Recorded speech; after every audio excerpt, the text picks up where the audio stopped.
Hey, Justin, what's up, man? Hey, how's it going? We're doing all right, brother. How are you? Pretty good. Excellent. What's up, man? Well, I'm calling because I've found myself in about the past year or so, really struggling with like this short temper. I find myself getting more and more angry even when like there's nothing really going on, and it's like it's mainly at the people that I like care about the most. And I've realized, like, especially since I've got older, that it just is seeming to be more prominent, and I don't really understand how to control it or combat it. The things you get angry about, tell me about them. It's hard to explain. It's more like little things that people say or that set me off, or So, dude, what's this? I mean, the way that you just said, like gave me a perfect response. So, thank you.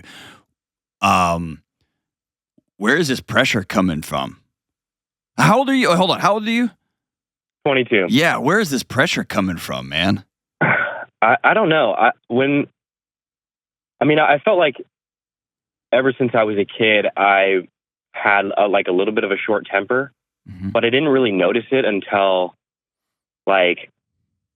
so growing up, I played baseball my whole life, right? Like I played Division I baseball. I was playing baseball my entire life, and then just about a year ago, I decided to quit and not play anymore because nothing was really panning out the way I wanted it to. And I feel like since then, I've kind of been more like sitting around, not doing anything, not like really working out anymore. And I kind of feel myself just drifting away from like who I used to be. And it almost makes me feel guilty to the point where like I feel like I've let a lot of the people around me down, where I was supposed to be like this guy and, you know, playing the MLB or whatever, and none of that really panned out. But I also feel like I feel that a lot in like my relationships too, like just this short temper. Yeah, dude. Oh, man.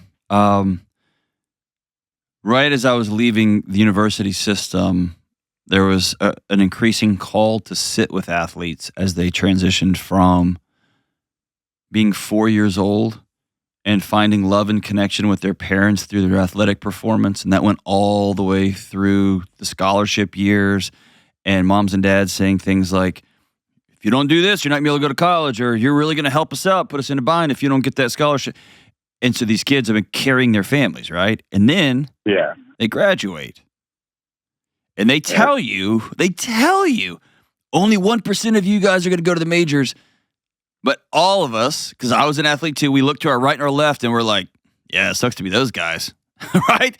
I'm going to be doing this forever. And then you just said it so eloquently. I hope you heard what you said. You've lost everything. Yeah. You lost how you connect with your loved ones. Are your mom and dad still around? No, we moved a lot when I was young, and they don't live in Monterey. They lived in Colorado for the past. No. But are they still around? Are they still in your life? You can pick up a phone and call them? Okay. Yeah. You lost like your whole identity from high school into college, and probably in middle school was that guy that was great at baseball.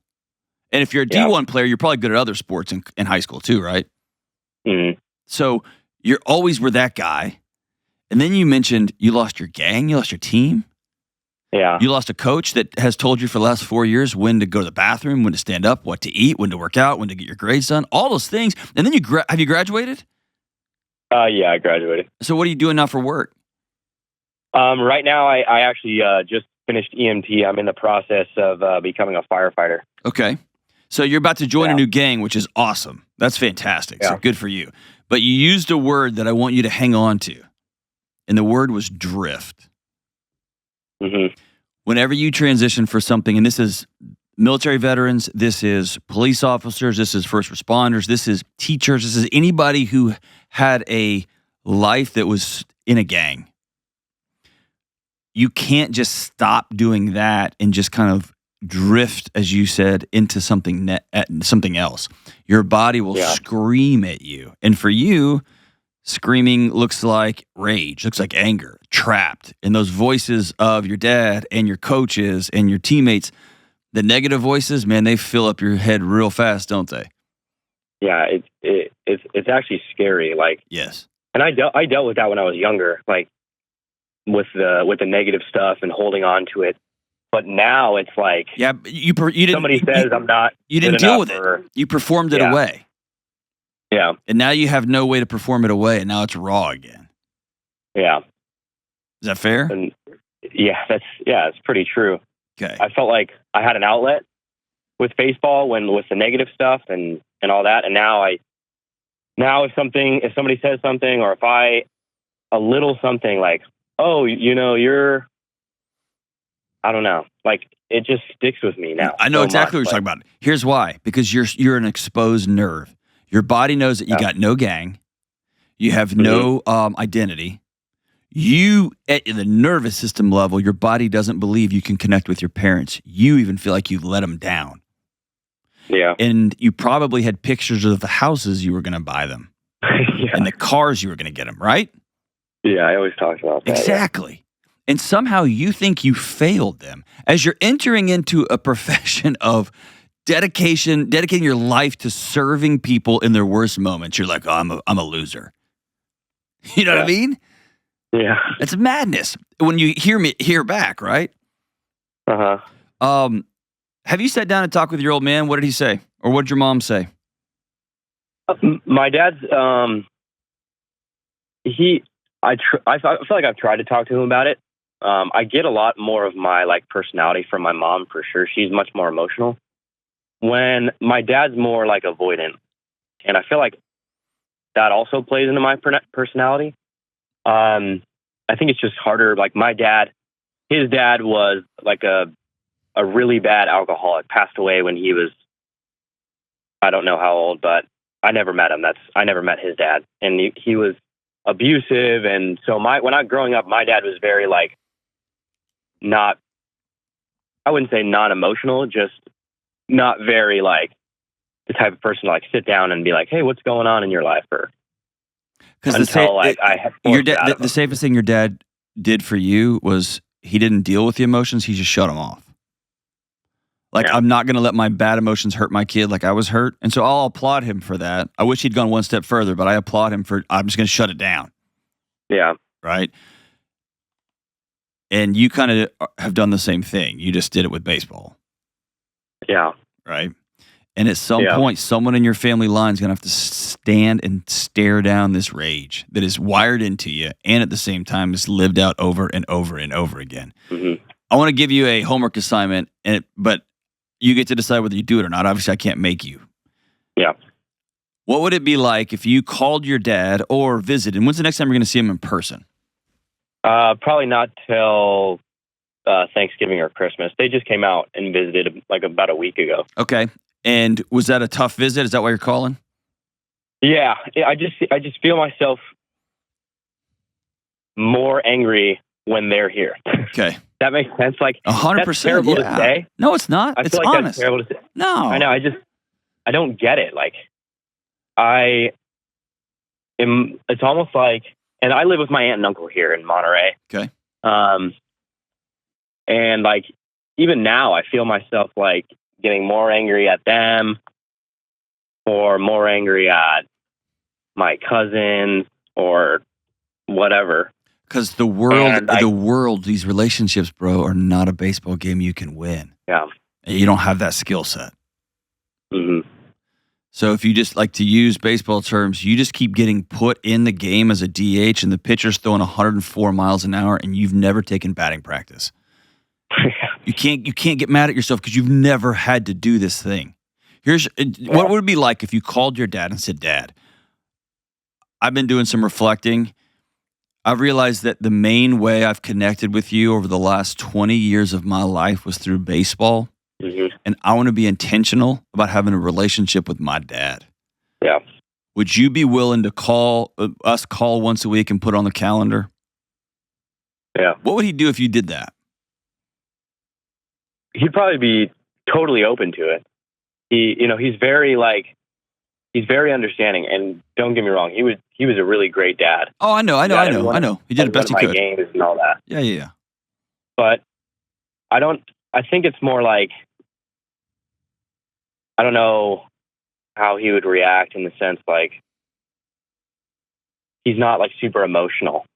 Yeah, I think it would be it's not about emotion. It's not about emotion. It's about your body knows this was the way we connected, and it's gone. Yeah. And you have to be intentional about, I've got to get an exercise program and a gang. I've got to get some guys that I hang out with. You're going to have a fire team, but it's going to be very professional. It's going to be different than college sports, right? Yeah. But you're going to have to do the hard work where you are in Monterey of dealing with these things. Mm-hmm. Like, I got to go replace these things. We tell the veterans, you got to go get a new mission. I don't know what that is, but you got to go get that. You have to go get a new team. Yeah. And it can't be baseball teams, so it's just going to look differently. What do you think at the end of the day?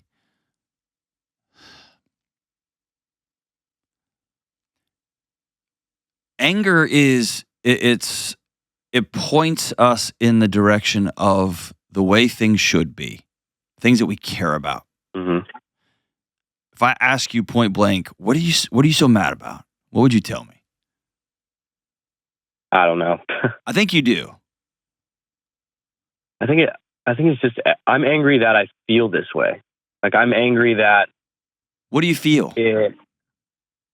I feel like I can't be normal. Like, I have like this overwhelming anxiety, and I'm angry about having anxiety. And then I'm angry that, like, even like when my relationships are going good, or even when they're going good, I feel like I'm self-sabotaging a relationship. I'm getting angry. I'm getting jealous. And I feel like that's been going on for a while. But what is your body telling you with that anger? What isn't how it should be? My life, I guess. What does that mean? Keep going. This is not what I planned it out to be. Okay. I'm stuck here in Monterey. Okay.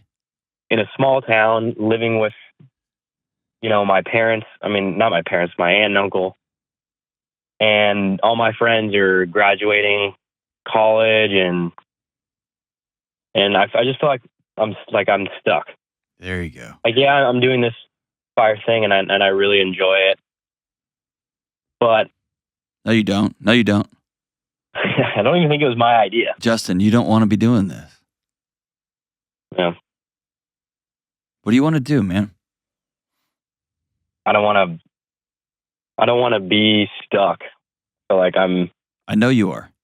And if you go back and listen to the beginning of the call, the word I was using was pressure, but it feels, you're using the word stuck, and I love that word. It feels like somebody's squashing you. And if one person says one thing, it's just, your cup is like it's got that little bubble of liquid. It's all the way filled all the way to the tip top, and one little eyedropper sends it over the edge. Yeah.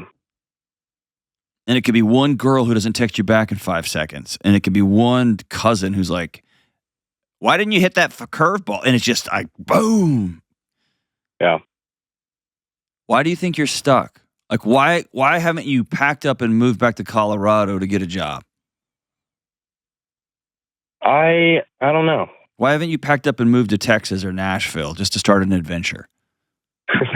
That's actually funny that you said that. I've actually thought about doing that. Why haven't you? Texas specifically. I don't know why. Are you just worried about keeping too much of your paycheck because neither of those states have state income taxes? I'm just kidding. I don't know. That was a little tax dig. But you're 22, man. Why? I don't know. I met a really good group of guys here. About a year ago when I was in a really rough spot. Mm-hmm. What were you in a rough spot about? I just got out of this really toxic and terrible relationship. I was living in Santa Barbara playing junior college baseball, just grinding, like trying to get back to the Division I scene. And I got into this relationship, and I fell in love and kind of stopped caring about baseball. Had like the worst season of my entire life. Was drinking a lot. And then this girl, we broke up, and I came back to Monterey and tried to play like a season of fall baseball. And then I was like, you know what? I'm done. Like, I'm done with this. And I just quit and sulked for like 6 months. And then I met these two really good guys that are a little bit older than me. They're like 26, 27. Their names are Derek and Alex. And they kind of just like brought me in, and now I work with them and I see them all the time. We have game nights every Friday, but that is great. I just still feel like even with them, even with these guys that I like care about so much, like even if they were to say something, like I'm getting angry about it, or my parents. So I don't know. We could talk for a couple hours. I would love just to hang out because you've got a good story, and I know you're only telling me a piece of it. Here's the deal. Those guys have been a great blessing to you, but that's not your gang, and you know that. Mm-hmm. And those guys are older than you, and they're kind of doing they did a great gift. It gave you a great gift to lift you kind of out of this depressive, dysthymic pit you were sitting in. And that's good for them, and I'm proud of you for getting up. Yeah. That doesn't mean that's where you have to stay for the rest of your life. Mm-hmm. My challenge to you is, I'm going to send you some tools, but my challenge to you is, imagine a life after baseball. Yeah. Because I want you to consider this. You've got 78 years left to go. Yeah. If you make 100, you've probably dipped enough because you're a college baseball player. So that's probably 68 years left to go, right? Yeah. So you got a long, long road ahead of you. Mm-hmm. And you're not going to like this, but it's the same as if you got in a batting slump and you had to go watch film of when you were doing really well and you had to start doing the things you were doing when you were doing really well. You're going to have to choose to shake up the snow globe. Yeah. And it sounds like you have a family history of anger as a default setting. And your granddad drank it away. Your dad just turned the whole switch off, and you've performed it away. Somebody's going to deal with it, or somebody's going to end up in jail. Right? Yeah. So at some point, you need to go sit with a counselor. Are you kidding me, bro? I'm not going to a therapist. I'm telling you right now, you have to. It's generational. It's part of you. Yeah. And you have to decide, I'm going to go do something bananas. I'm going to go move. And by the way, go move to Texas for 2 years. If it doesn't work out, go back. You'll be 24. Yeah. I got my first job at a university when I was 24. You're fine. You haven't even started yet. Yeah. And by the way, the job I have right now that pays my bills didn't exist until I was in my 30s. There was no such thing as YouTube. Yeah. There was no such thing as podcasts. Who knows what's going to happen when you're 30? You see what I'm saying? Yeah. I want you to relax, man.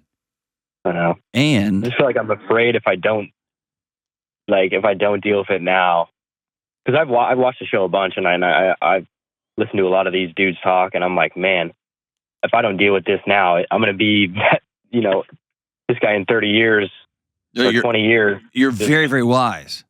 But the misnomer, the misalignment that we have in our culture is that you can think your way out of this. You can't. You got to go act radically. Mm-hmm. You have to go be weird.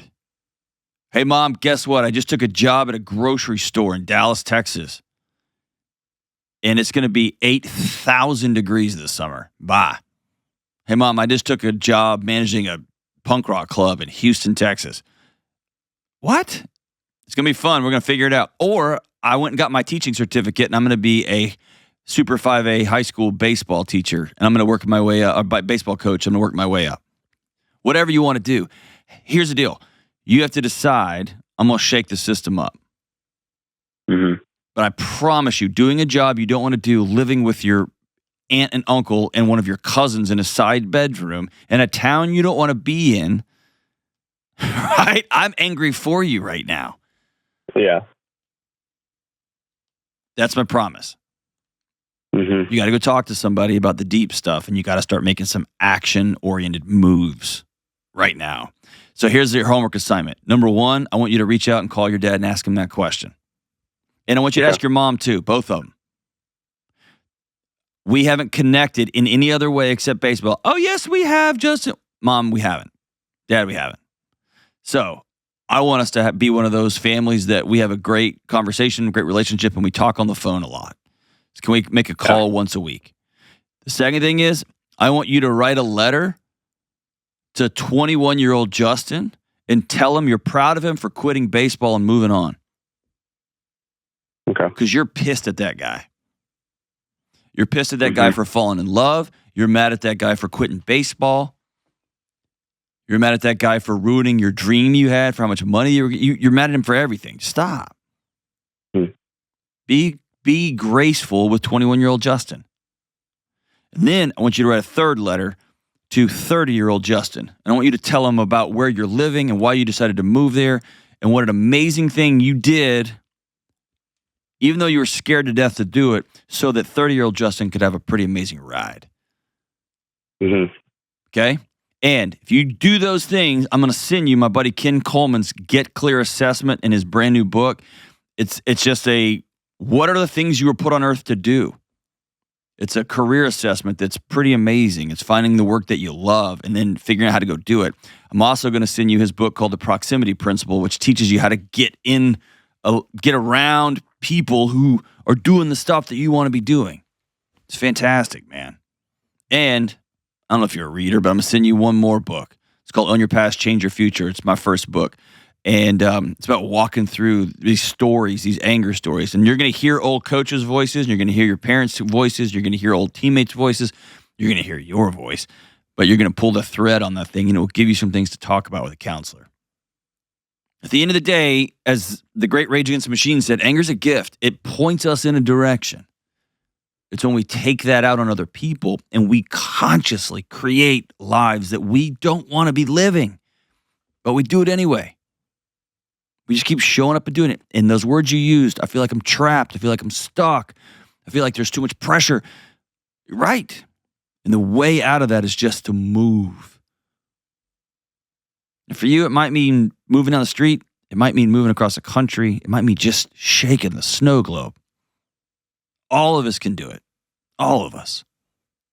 Go make it happen, my brother. Thank you so much for the call, and thanks for being honest and for looking ahead to 50-year-old Justin and saying, I see where this is going to lead if I don't make some changes right now. We need more men like you, Justin. Good on you. Go make it happen.